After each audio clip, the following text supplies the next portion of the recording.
بسم الله الرحمن الرحيم الحمد لله رب العالمين والصلاة والسلام على أشرف المرسلين سيد الأولين والآخرين سيدنا وحبيبنا وشفيعنا ونبينا ومولانا محمد وعلى آله وصحبه أجمعين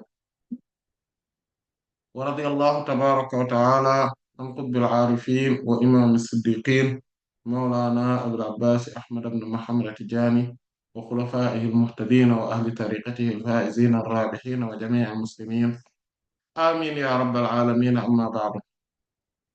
Après avoir formulé les louanges à Allah subhanahu wa ta'ala et adressé les prières et salutations sur notre noble prophète Sayyidina Muhammad sallallahu alayhi wa sallam, Inch'Allah ta'ala, aujourd'hui on va entamer le chapitre des menstrues, Babul Hayd.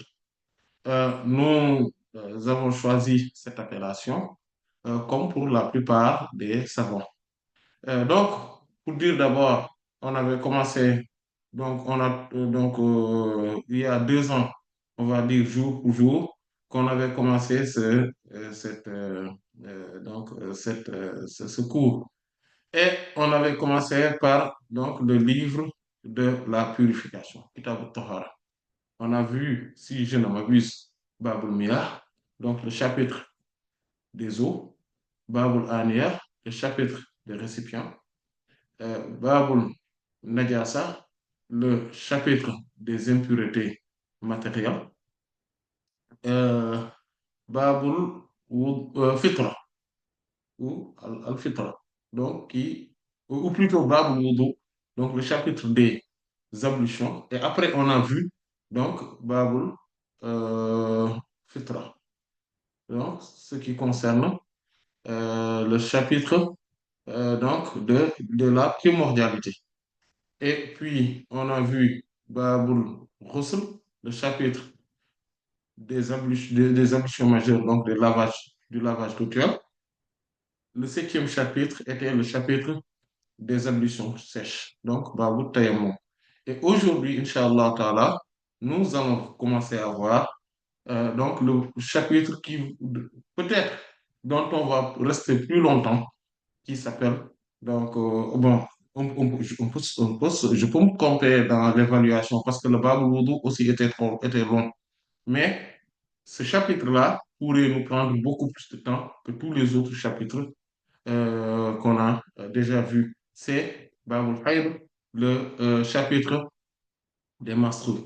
On l'a appelé ainsi parce qu'il y a d'autres appellations que les savants donnent assez souvent. Mais la plupart des savants, dans les livres de fiqh de manière générale, ils l'appellent Babul Hayd. Donc le livre, le chapitre des menstrues.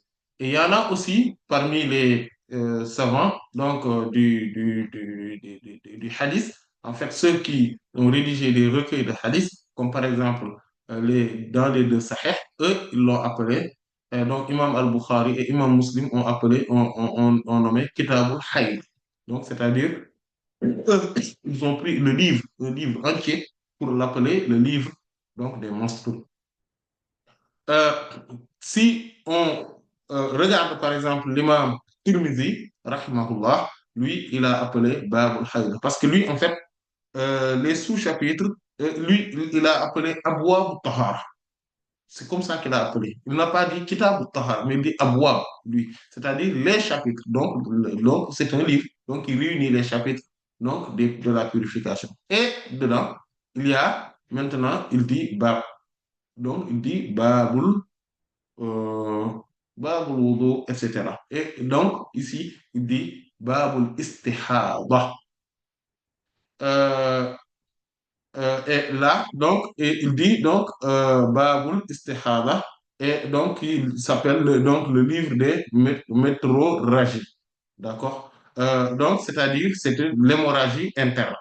Et là, il parle donc de cela, de l'istihada, et au lieu de parler de al-hayd, qui est le commun, c'est-à-dire que le socle, c'est-à-dire que le saignement naturel, donc qui est l'écoulement naturel, c'est le al-hayd, donc qui concerne les menstrues. Et lui, il dit, donc, Babul istihada, donc le chapitre de métrorragie, qui est une hémorragie interne, parce que c'est ce qui est plus flou, c'est ce qui est sujet de confusion. Et donc, ce qui fait que souvent, quand une femme a vraiment des difficultés par rapport à ses règles, par rapport à ses menstrues, ce n'est pas les menstrues ou les règles proprement dites. Ça, souvent, quand une femme a fait des études, ne serait-ce que superficielles, donc par rapport au droit musulman, il va en avoir une idée. En tout cas, il ne va pas, elle ne va pas avoir de difficultés par rapport à cela. Mais ce qui est confus, ce qui pourrait être vraiment difficile pour elle, c'est quand elle rencontre des métrorragies, c'est-à-dire ces formes d'hémorragie internes qui sont problématiques, difficiles à distinguer et provoquent ainsi une confusion.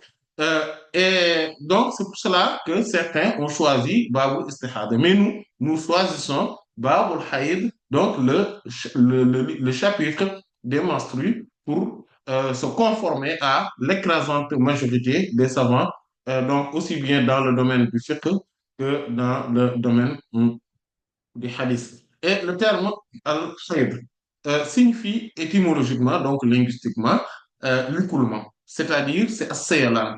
Et pourquoi? C'est pour ça qu'on dit que hadal wadi. Donc, c'est que donc la vallée a écoulé parce qu'il y a de l'eau il y a de l'écoulement. Et, ou par exemple, hadatish, hadatish shajara. Quand on dit qu'il y a de l'écoulement, donc à shajara, donc de la sève de l'arbre. Donc, vous voyez, et donc ça, tout cela, on utilise le terme hada. Et ça, c'est un terme étymologique. Et maintenant, un terme, oui, étymologique. Et maintenant, quand il s'agit du terme terminologique, c'est ma yunziluhul rahmul mar'atu min ad-dam fi waqtil mu'tad li dhalika min ghayri illatin wala marad. En fait, les Malikites, rahmatullah alayhim, donnent assez souvent cette définition, comme a été rédigé dans Al-Qawanin al-Fiqhiyya de l'imam Ibn al-Jazari, rahimahullah, al-Jazri plutôt, euh, et lui qui dit que c'est ce que, et bon, c'est également la définition que donnent assez souvent les Malikites, rahmatullah alayhim, cette définition-là est proche aussi de la définition que donnent en réalité tous les autres savants dans toutes les autres écoles juridiques. Et c'est un écoulement provenant donc de l'utérus donc de la femme, mais c'est un écoulement de sang. Voilà. Et dans une période normale, pour cela, pour cette forme d'écoulement-là, sans forme donc sans aucune défaillance, c'est-à-dire il n'y a pas de, rien n'est défectueux dans cela, ni maladie.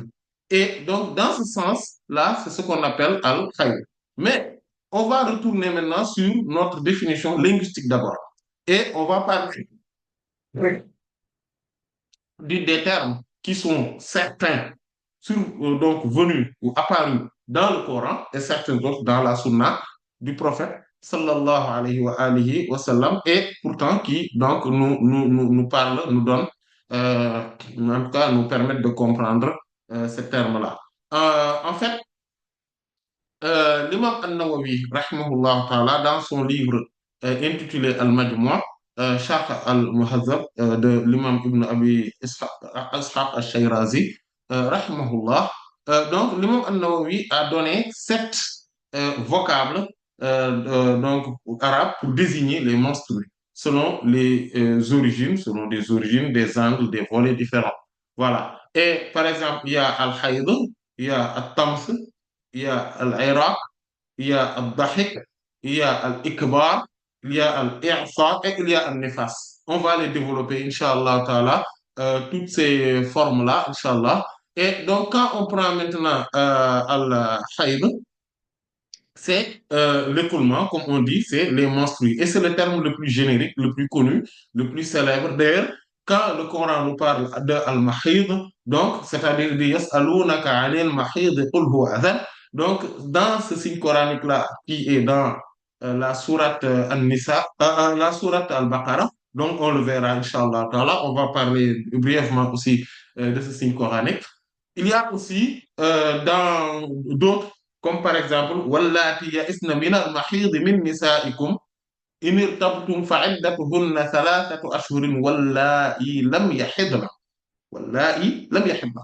Donc, quand Allah subhanahu wa ta'ala donc, nous parle donc, de celles qui, Allah, ya'isna min al-mahid. Donc, celles qui ont désespéré de min al-mahid. Il a utilisé le terme al-mahid, c'est-à-dire euh, le, les menstrues. Voilà, les menstrues. Et donc là, on verra, Inch'Allah, que ce terme-là est apparu dans le Coran, al-mahid, donc pour parler de al-haïd, c'est-à-dire euh, le, le, les menstrues, donc al-haïd. Mais c'est apparu aussi pour avoir d'autres significations, mais qui ont un lien ou qui sont en relation avec le haïd. Et Inch'Allah Ta'ala, on le verra tout à l'heure si Allah subhanahu wa ta'ala nous le permet. Euh, Al-Mahid, donc, c'est le terme coranique. Mais dans la sunna du prophète sallallahu alayhi wa sallam, on voit assez souvent le mot al-haïd. Par exemple, comme quand il dit à Sayyidat Fatima bint Abi Hubaysh radiyallahu anha, dans le fameux hadith de Sayyidat Aisha Mu'minin radiyallahu anha, qui est dans les sunnans. D'ailleurs, il y en a d'autres de Sayyidatna Hamnat bint Jahsh radiyallahu anha, qui est dans les sahih, c'est-à-dire rapporté par Sayyidat Aisha Mu'minin radiyallahu anha, où le prophète sallallahu alayhi wa sallam, en disant, en parlant donc de la métrorragie, en disant que إنما إنما ذلك عرق وليس بحيض. C'est-à-dire en disant que cela, c'est une hémorragie interne, mais ce n'est pas des menstrues. Et dans une autre version de ce hadith, le prophète sallallahu alayhi wa sallam a dit Damul hayd aswadun yu'raf. Donc, c'est-à-dire que là, le sang, c'est-à-dire les saignements des menstrues est noirâtre et connu. En fait, et dans une autre version, Ya'rif a une odeur. En fait, il faudrait bien comprendre que l'écoulement des menstrues a une odeur. Et donc, une odeur qui est à peu près désagréable, si on peut s'exprimer ainsi, avec une forme de douleur, mais aussi une forme de chaleur. Et donc, donc rougeâtre tendant vers la couleur noire. Donc, c'est ça qu'on appelle, que en général, c'est ça, les saignements donc des menstrues. Et c'était juste pour dire que le prophète sallallahu alayhi wa sallam, lui, dans les hadiths, fait usage souvent du terme al-hayd. Maintenant, celles qui voient les menstrues al-hayd, c'est-à-dire donc les menstrues, on l'appelle imra'atun haid, c'est-à-dire que c'est une femme qui voit les menstrues. Haid. On ne dit pas Haïda, selon la majorité des savants. Contrairement à certains termes masculins ayant des existences paires et impaires. Par exemple, quand on dit al-muslimu, c'est-à-dire c'est le musulman, le soumis, on dit là, ça c'est pour le masculin et au féminin on dit al-muslima. Par exemple, on dit euh, an-na'imu, c'est-à-dire le dormant, et an-na'imatu, c'est la dormante. Ainsi de suite. Donc, il y a donc des termes masculins et féminins dans ces quatre figures. Euh, et donc, l'avis donc, le plus plausible chez les savants, c'est qu'on ne peut pas, qu'on ne dit pas haïda, c'est-à-dire on dit haïd tout simplement. Cependant, d'après les propos de l'imam Al-Farra, rahimahullah, cité par l'imam Al-Jawhari dans As-Sihah, certains savants sont d'avis qu'il est possible d'utiliser le mot al-haïda pour exprimer une femme qui voit ses règles. Mais quoi qu'il en soit, le terme al-haïd est plus usité, comme le prophète sallallahu alayhi wa sallam a donc dit donc à Sayyidat Fatima bint Abi Hubaysh radiyallahu anha, c'est comme ça qu'il lui a dit, si tu vois tes règles.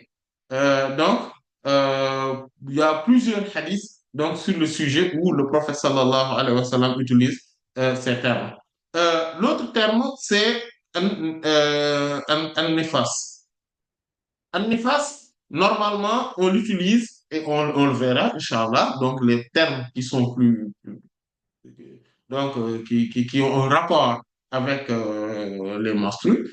An-nifas, c'est un terme que le prophète sallallahu alayhi wa sallam a utilisé dans le hadith de Sayyidat Aisha radiyallahu anha, qui est dans le Muwatta de l'imam Malik, mais aussi qui est dans les Sahih de l'imam Al-Bukhari et de l'imam Muslim, alayhima rahmatu wa ridwanul mun'im.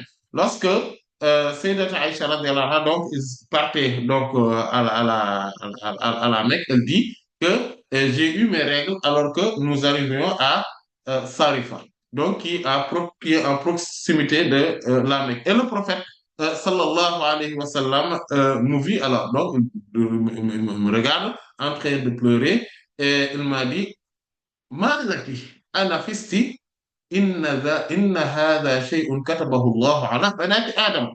Il m'a dit, Malak, qu'est-ce qui t'arrive? Qu'est-ce qui t'arrive?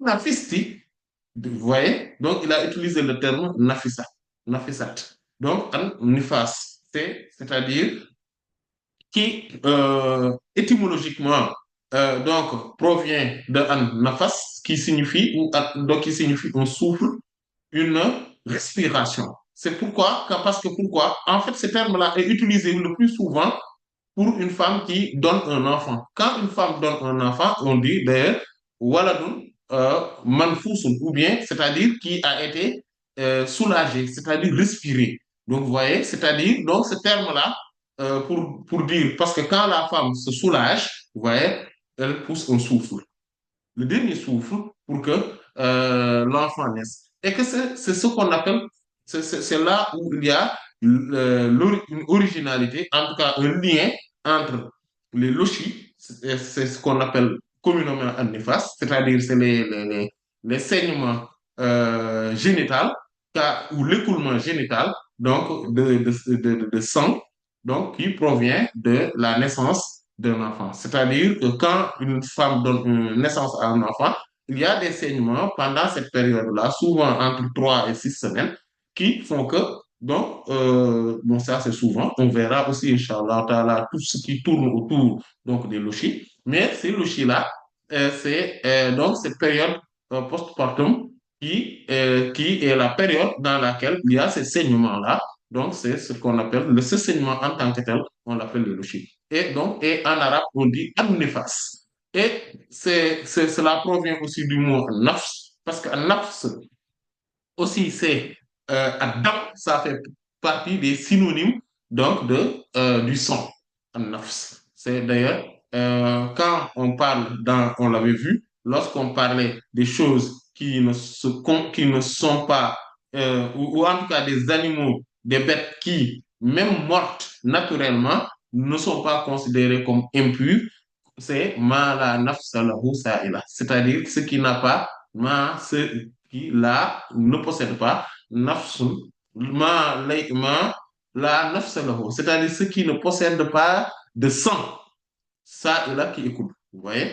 Donc, c'est-à-dire un animal qui n'a pas de sang dans ses veines pour s'écouler. C'est ces types d'animaux comme par exemple une mouche, etc.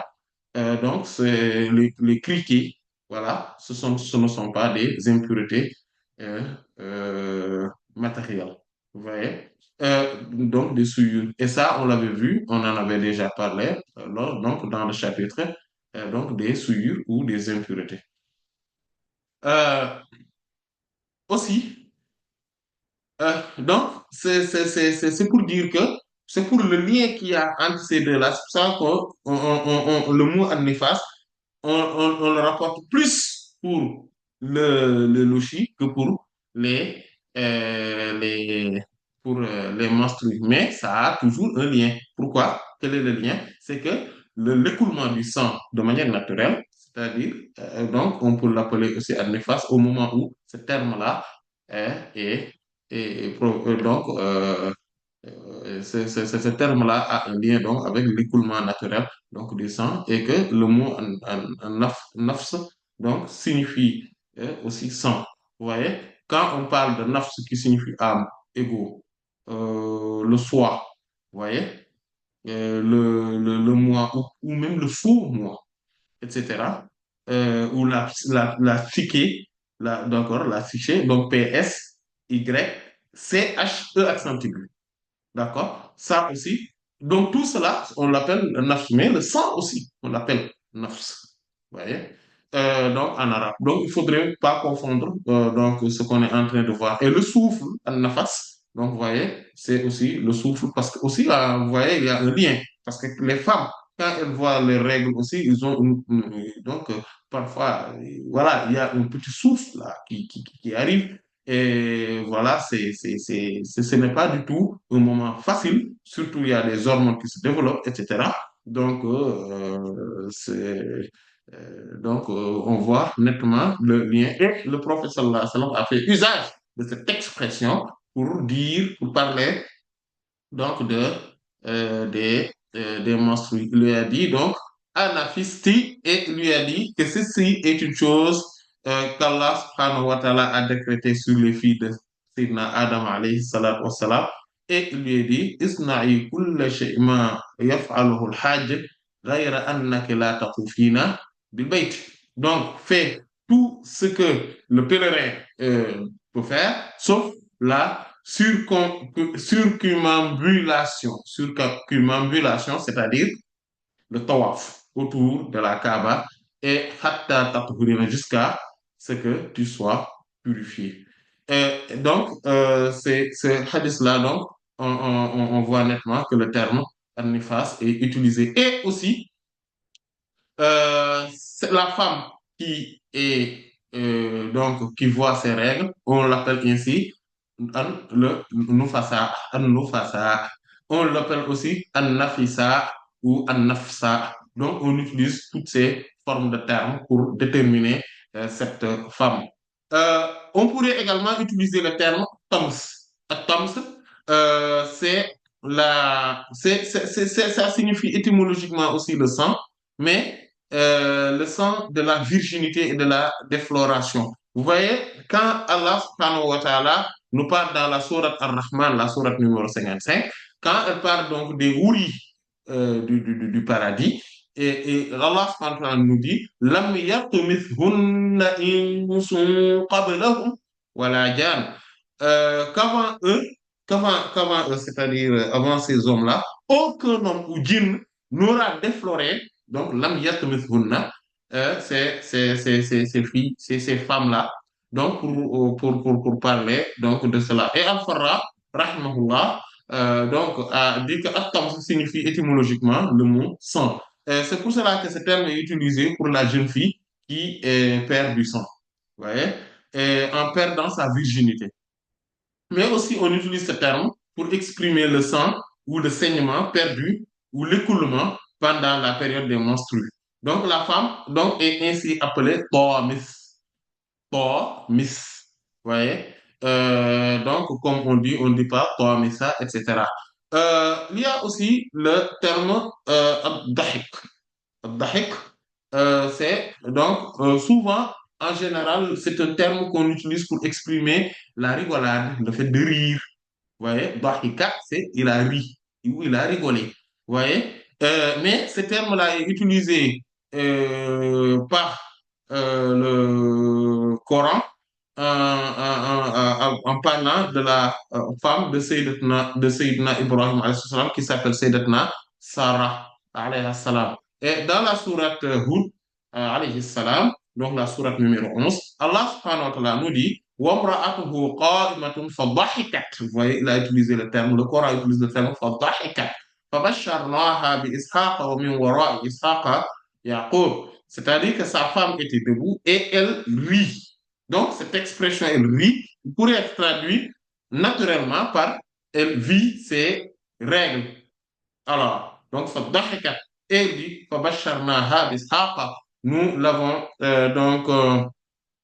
nous l'avons Basharnaha, nous l'avons annoncé la bonne nouvelle de Sayyidina Ishaq alayhi salam comme étant son fils et au min wara Ishaq Yaqub et à travers ou par derrière ou après Sayyidina Ishaq alayhi salam, il y a Sayyidina Yaqub alayhi salam. Donc, en effet, le terme dahikat est plus utilisé chez les Arabes pour exprimer, en fait, la hase. La hase, Hase, c'est la femelle de la lièvre.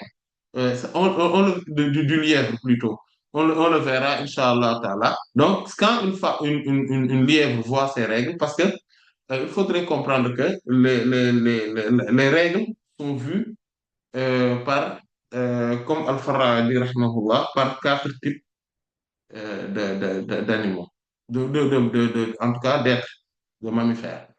Il y a l'être humain, donc la femelle donc de l'être humain. Il y a la hase, donc celle du lièvre. Il y a la chauve-souris et il y a l'hyène, la femme de l'hyène. Vous voyez? Ces quatre-là sont les seuls dans toutes les formes de mammifères, d'animaux qui sont possibles, en tout cas, qui existent, qui voient les règles. Donc, il y a d'autres, il n'y a pas que l'être humain qui voit ces règles. Et maintenant, quand la hase, elle, voit ces règles, c'est-à-dire c'est la femelle de la femelle du lièvre. Donc, c'est elle qui voit ces règles et on utilise souvent dahikat. On utilise souvent ce terme-là en arabe, dahikat. Et Sayyidatuna Sarra, donc, alayhi salam, donc, qui est la virtueuse épouse de Sayyidina Ibrahim, alayhi salam, avait déjà la ménopause depuis des années lorsque les anges vinrent annoncer qu'elle mettra au monde Sayyidina Ishaq, alayhi salam, qui lui sera après le père de Sayyidina Yaqub alayhi salatu wassalam.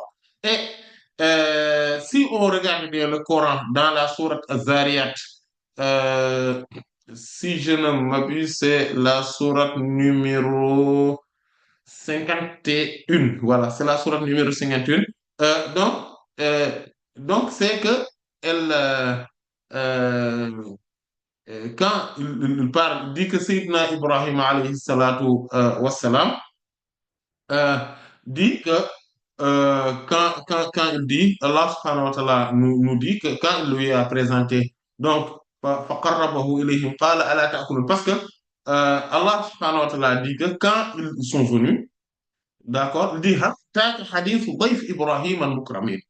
Et est-ce qu'il t'est parvenu le récit des visiteurs, donc des hôtes honorables de Sayyidina Ibrahim alayhi salatu wa salam. إِذْ دَخَلُوا عَلَيْهِ فَقَالُوا سَلَامًا قَالَ سَلَامٌ قَوْمٌ مُنْكَرُونَ. Et lorsqu'ils viennent, ils entrèrent auprès de lui et ils disent, et ils dirent plutôt, nous sommes venus pour une parole de paix, salam.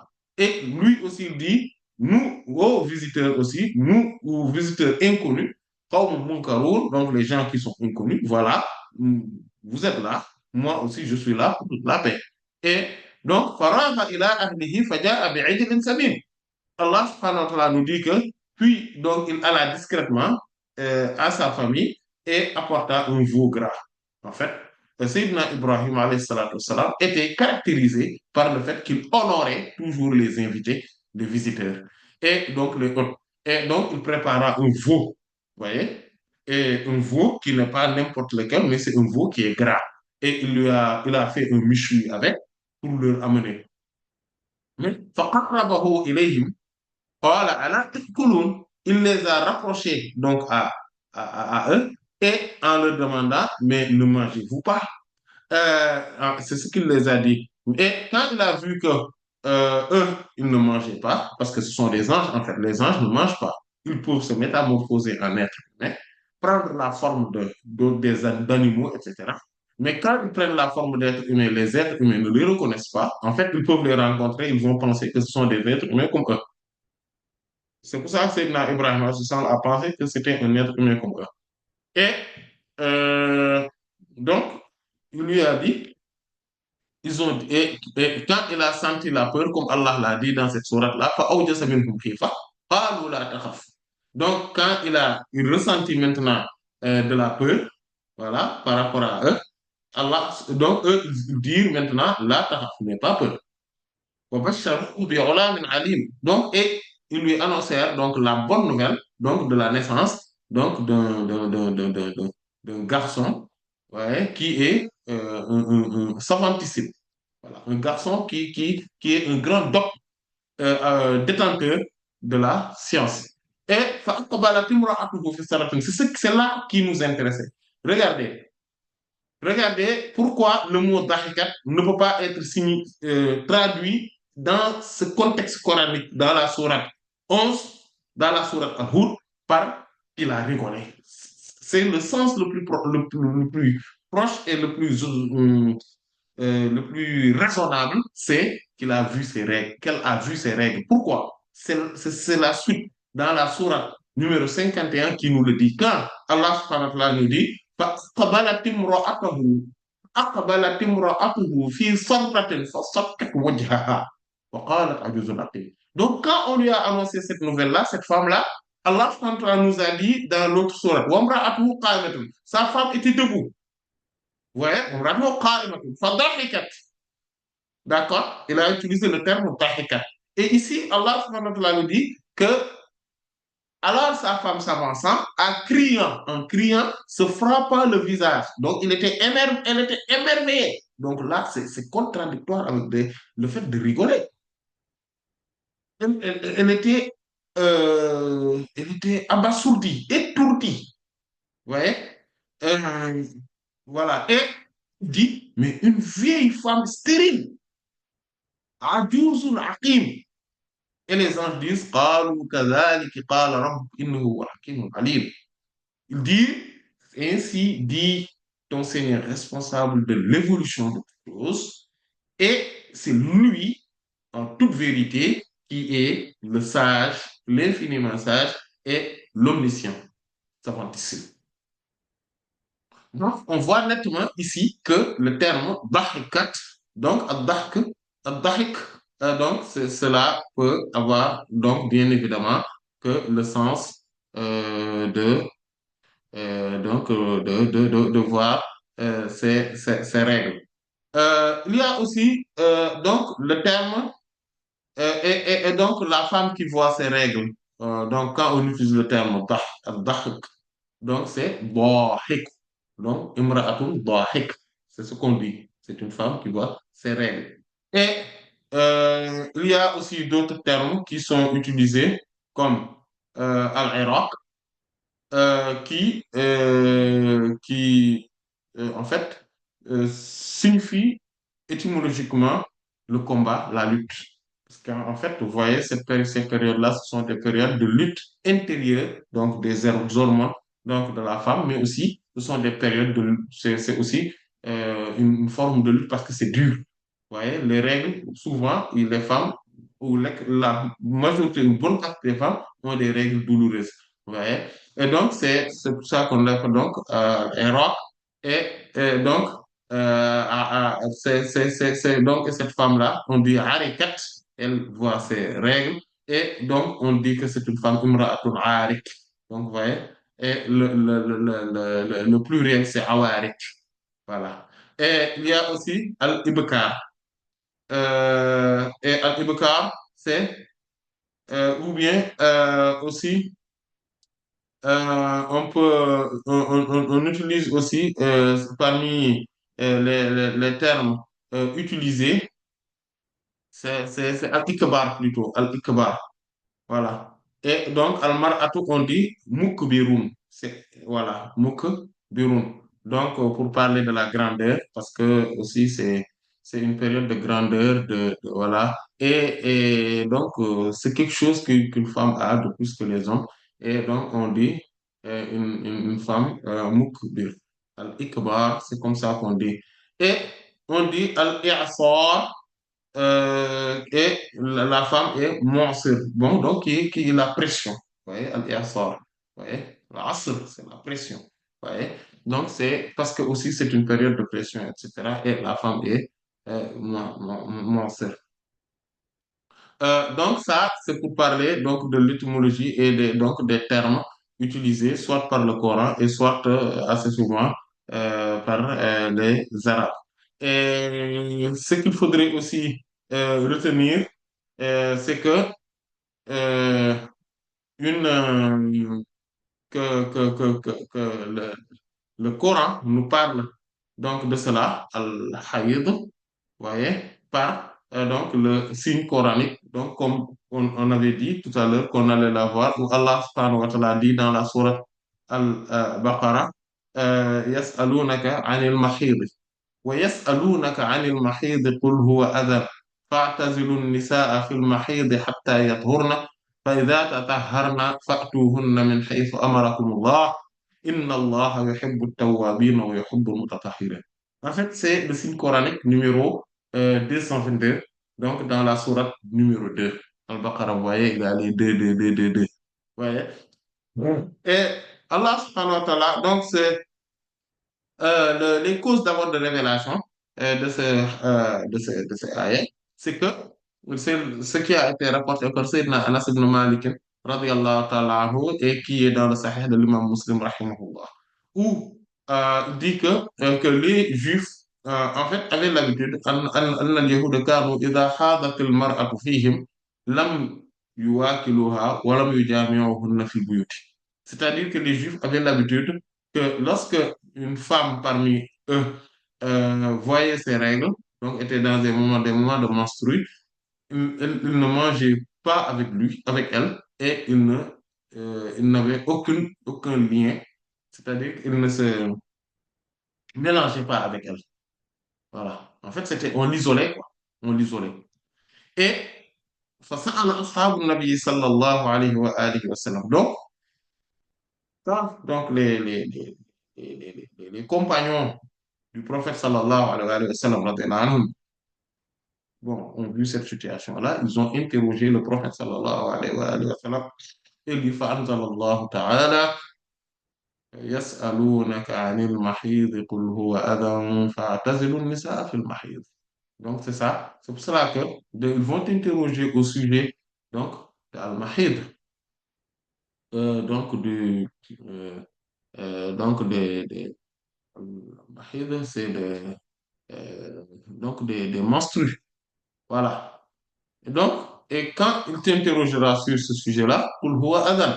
Donc, dis-le que le menstrues constitue un mal, une gêne. Ouais, un mal, une gêne ou une souillure aussi. Donc, adhan. Donc, fa'tazilun nisaa fil mahid. Donc, tenez-vous à l'écart donc des femmes durant les menstrues et voilà. Donc, fil mahid. Donc, là, on parle al-mahid. Le premier al-mahid. Yas'alunaka 'anil mahid. Il t'interrogera au sujet des menstrues. Ça, c'est un nom. C'est le substantif al-mahid. C'est le sang, l'écoulement en tant que tel. Vous voyez? Oui. Et quand il dit isolez-vous des femmes, l'autre mahid, ça signifie le lieu, c'est-à-dire que les circonstances de menstrues, c'est-à-dire le lieu de menstrues et les périodes de menstrues. Et ce qui va l'exprimer et qui va l'éclaircir, c'est quand l'envoyé d'Allah sallallahu alayhi wa sallam dit, donc dans la suite du hadith, فقال رسول الله صلى الله عليه وآله وسلم اصنعوا كل شيء إلا النكاح.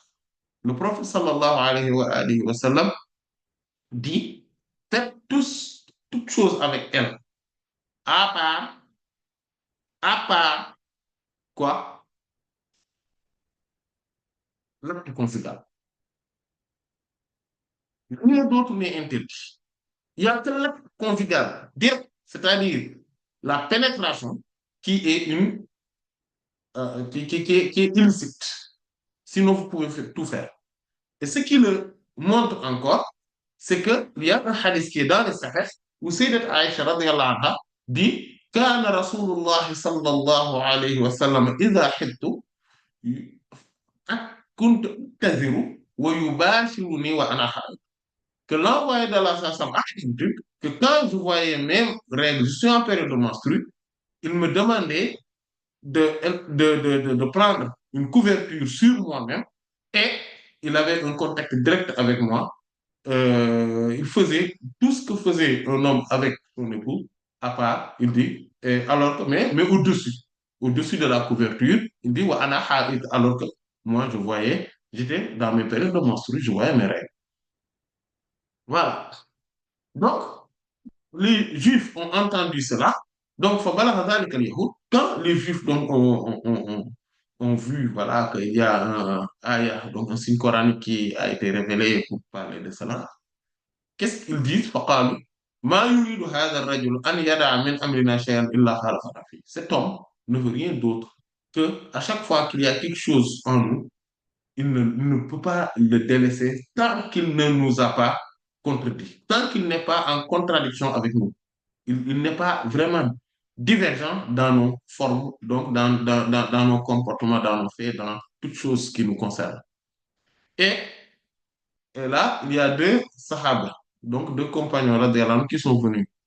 سيدنا أنس رضي الله عنه دي فجاء أسيد بن حضير وعباد بن بشر رضي الله عنهما فقال يا رسول الله صلى الله عليه وآله وسلم إن اليهود تقول كذا وكذا فلا نجامعهن. Euh, il dit que donc Sayyidina Usayd ibn Khudayr, Sayyidina Abbad ibn Bishr radiyallahu anhuma, donc ils sont deux compagnons qui sont souvent cités dans les hadiths ensemble, tels des jumeaux radiyallahu anhuma.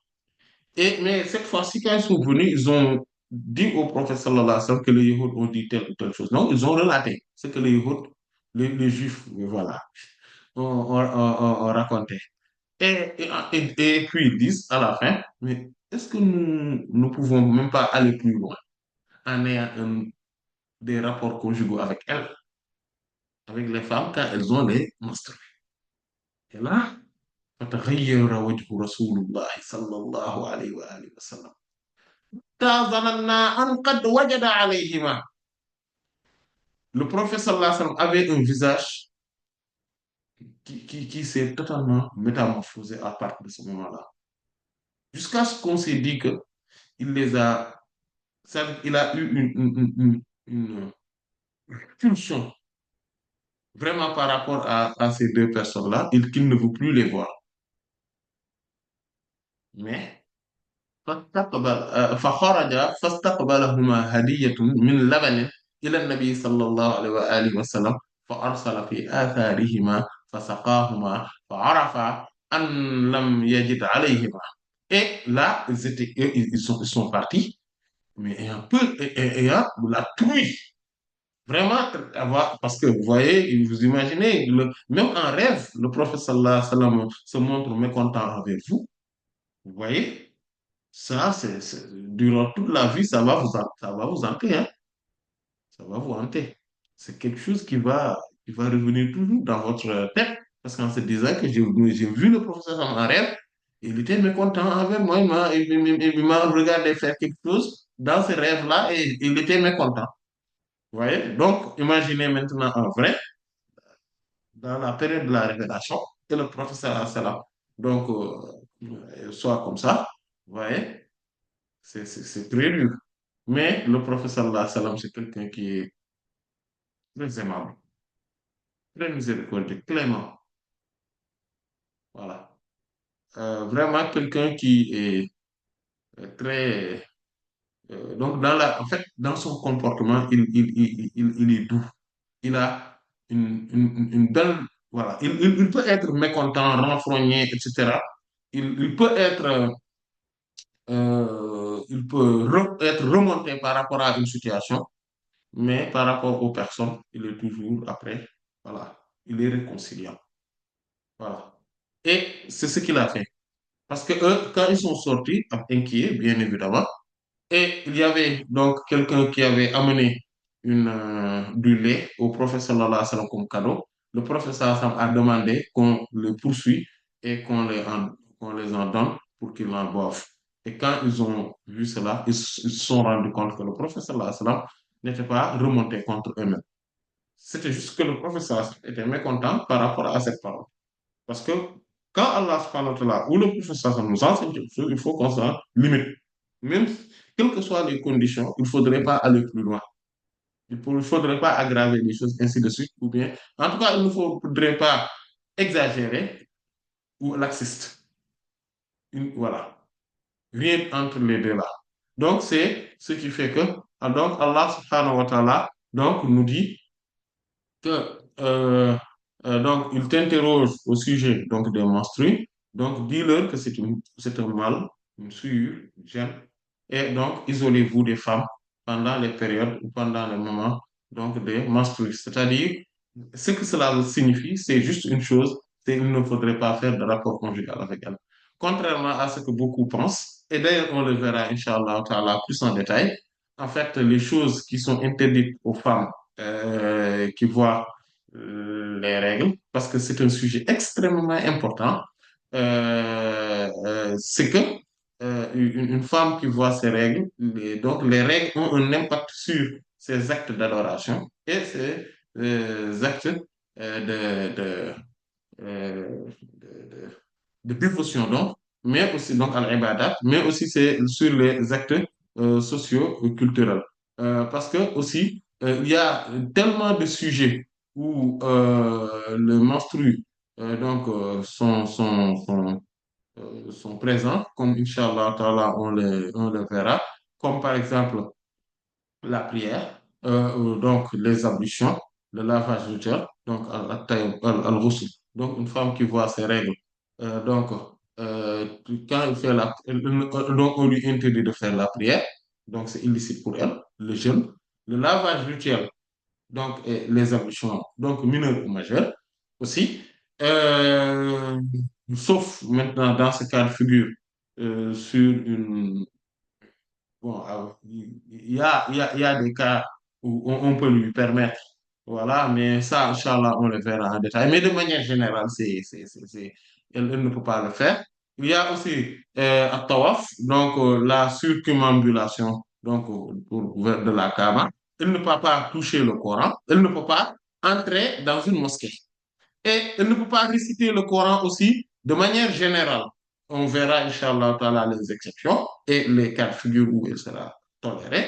Donc, elle ne peut pas aussi faire la récitation, donc, sujoud de tilawa. Donc, la prosternation, quand on récite le Coran, jusqu'à arriver là où on doit se prosterner aussi, elle ne peut pas le faire. Donc, ça, c'est sûr, rien que sur le volet strictement culturel, sur les ibadat.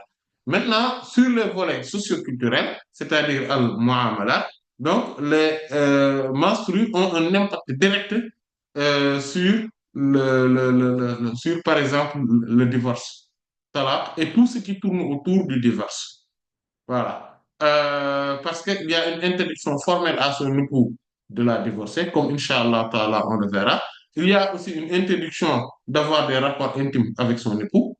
Et il y a aussi la détermination du délai de viduité. Et donc, par rapport aussi, donc, à qu'on appelle l'idda, par rapport à ces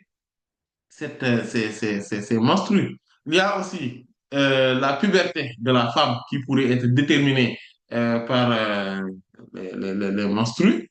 Et donc, il y a énormément donc, de choses qui tournent autour donc, des menstrues.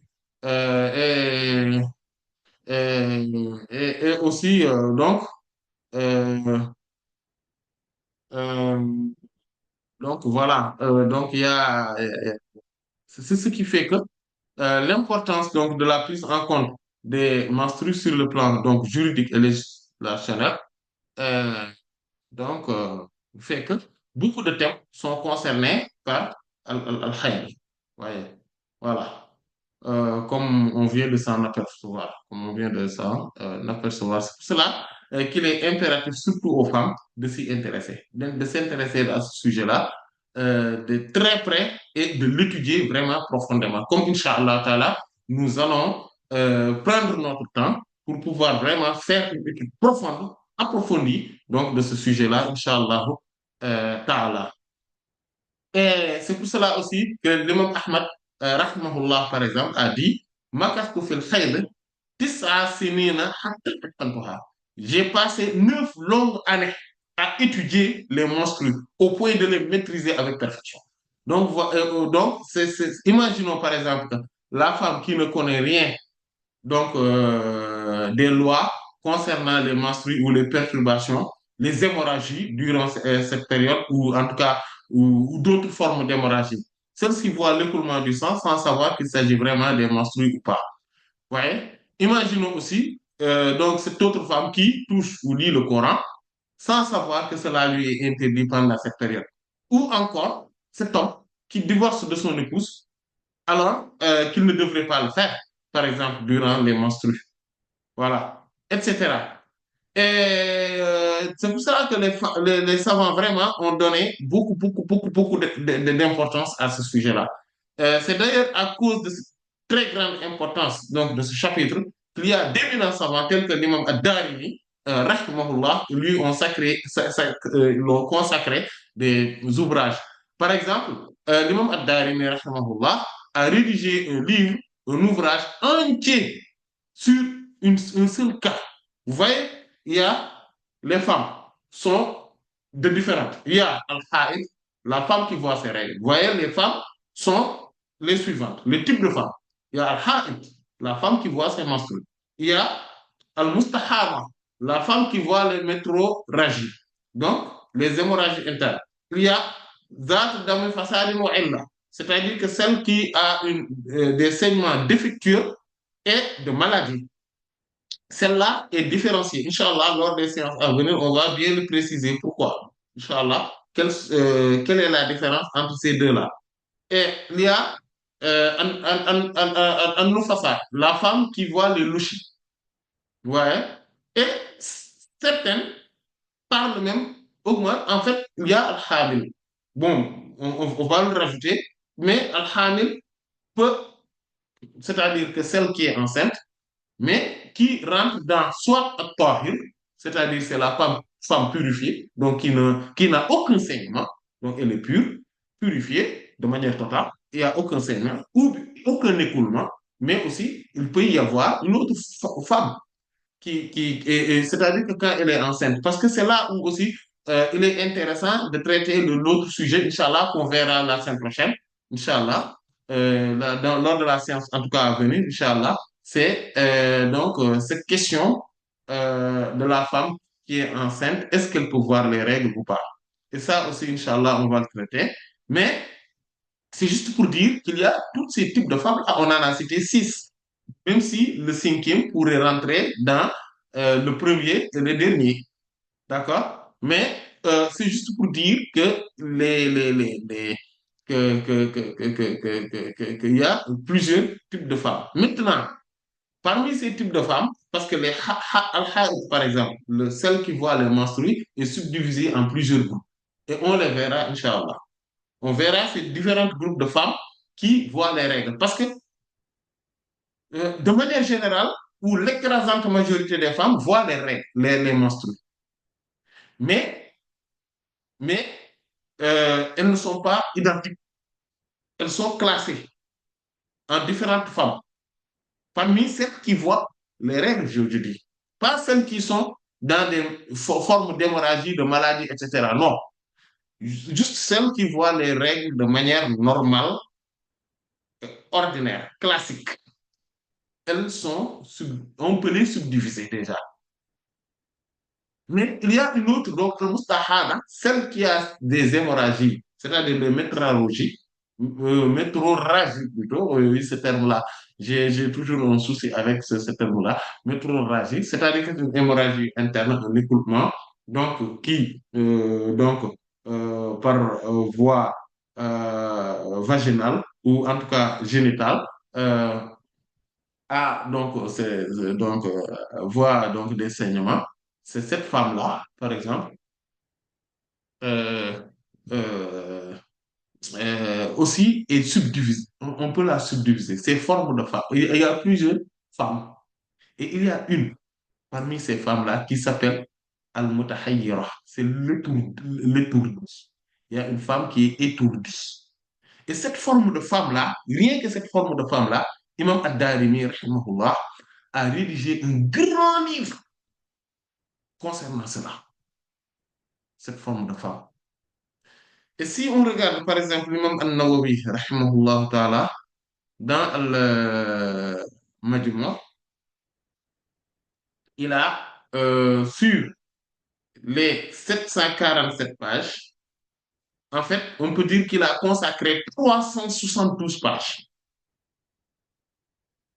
Vous voyez le volume numéro 2, parce que Al-Majmu', le Sharh de Al-Muhazzab de l'imam Abu Ishaq al-Shirazi, rahimahullah, c'est plusieurs volumes. Si je ne m'abuse, c'est 26 volumes à peu près. 26 volumes. Et le deuxième volume, sur les 147 pages du deuxième volume, les 372 sont réservés, sont réservés au chapitre des menstrues. Vous imaginez?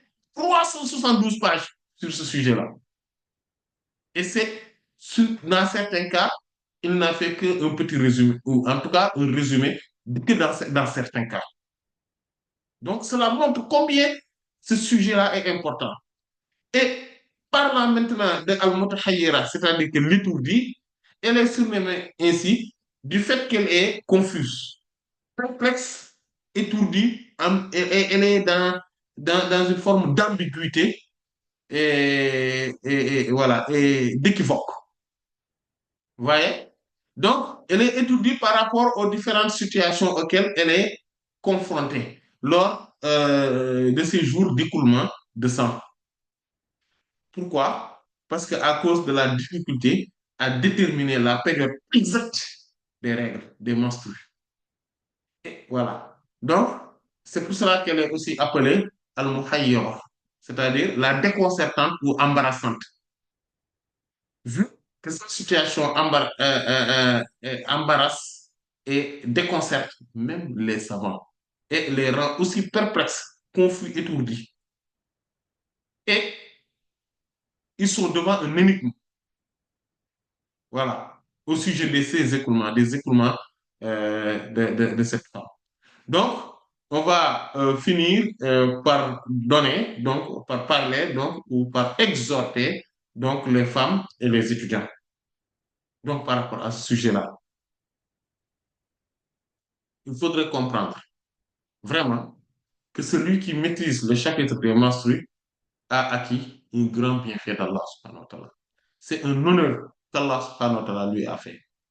Car il permettrait aux croyants de bien connaître leur religion. Les savants disent assez souvent que les questions qui concernent ce chapitre sont exhaustives et que celle ou celui que le Seigneur Allah subhanahu wa ta'ala a octroyé la faveur de la maîtriser est semblable à un soleil éclairant.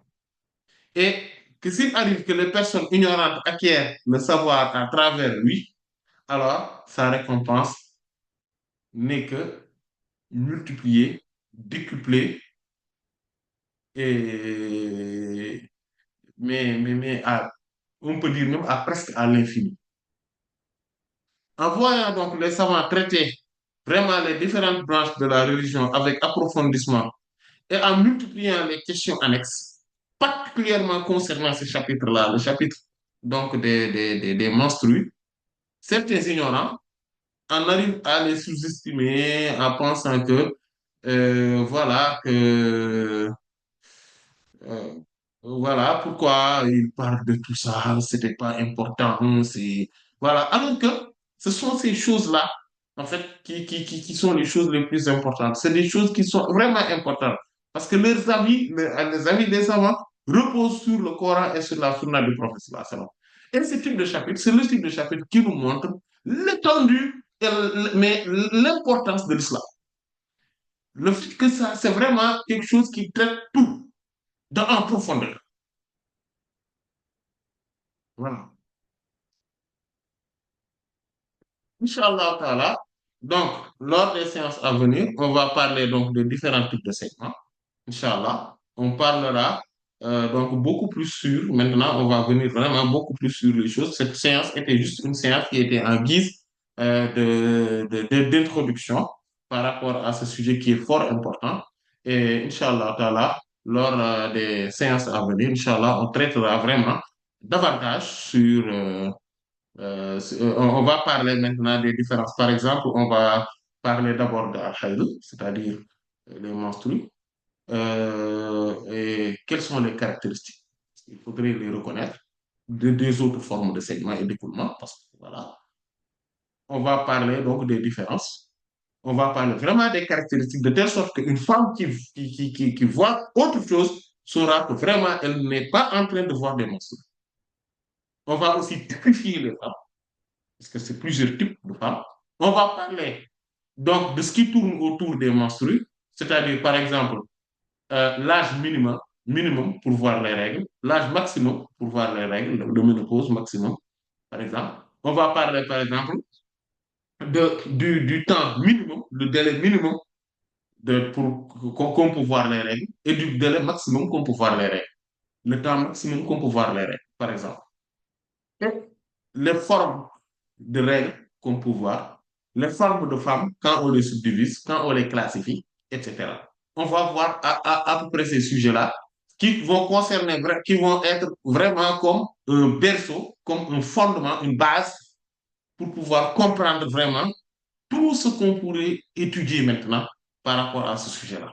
Parce que si quelqu'un, une femme, ou d'ailleurs un étudiant, ou en sciences, quelqu'un connaît les questions qui tournent autour des règles de manière générale et les maîtrise vraiment, et c'est comment prioriser le raisonnement à chaque fois qu'on est devant une scène, parce que les femmes, vous voyez, un, un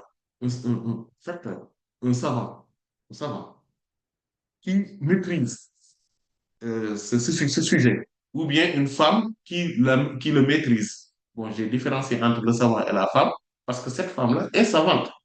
Mais je l'ai différencié parce que souvent, les femmes, quand elles ont ces formes, c'est une question par rapport au menstru ou au métrorragie, elles ont tendance à la poser à d'autres femmes, à des femmes comme elles, ou bien à des savants.